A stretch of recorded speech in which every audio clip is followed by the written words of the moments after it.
पर्वतों की गोद में बसा बेरानुम साम्राज्य अपनी समृद्धि और न्यायप्रियता के लिए दूर दूर तक प्रसिद्ध था। इसकी राजधानी लुक्शान बादलों को छूती ऊंचाई पर बसी थी, जहां महल मानो आकाश से बातें करते थे। यहीं पर राजमहल था, जिसकी सबसे अनमोल धरोहर थी राजकुमारी विसारा, जो सौंदर्य के साथ साथ अपनी बुद्धिमत्ता और करुणा से भी राज्य को आलोकित करती थी।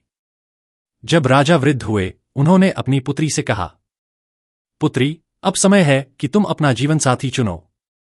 मैं तुम्हें 1 वर्ष का समय देता हूं। भेष बदलकर विसारा जनता के बीच निकल पड़ी। गांव में उसने एक युवक येसावेदा को देखा। वह गरीब था, पर अपनी वृद्ध मां की सेवा करता था। जब विसारा भिखारिन के वेश में भोजन मांगने उसके पास पहुंची, तो मां को खिलाने के बाद जो भोजन उसके पास बचा था, येसावेदा ने उसे दे दिया।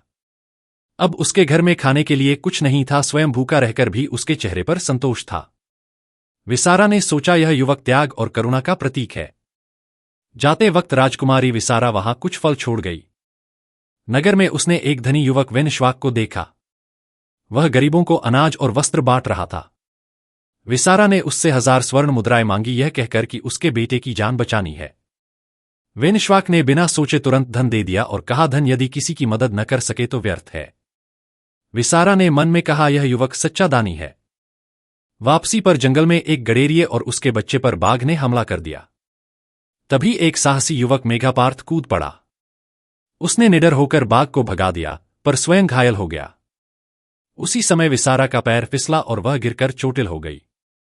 मेघापार्थ ने उसे अपनी बाहों में उठाया, घर ले जाकर सेवा की और स्वस्थ होने पर विदा किया। उसे यह नहीं मालूम था कि वह राजकुमारी है। विसारा ने सोचा, यह युवक साहस और सेवा का स्वरूप है। महल में भव्य सभा बुलाई गई।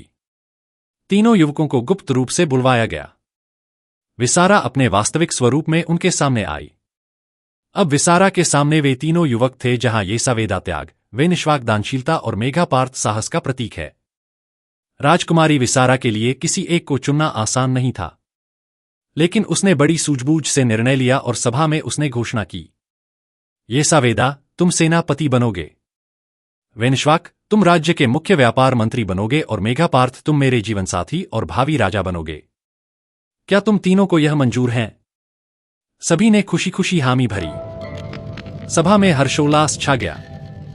विसारा का नाम उसकी सुंदरता ही नहीं, बल्कि बुद्धिमत्ता, साहस और न्यायप्रियता से जाना गया। इस कहानी का मुख्य संदेश है कि सच्चा नेतृत्व केवल शक्ति या धन से नहीं बनता, बल्कि बुद्धिमत्ता, त्याग, करुणा, दानशीलता और साहस के समावेश से बनता है। मेरे इस चैनल को लाइक और सब्सक्राइब करें।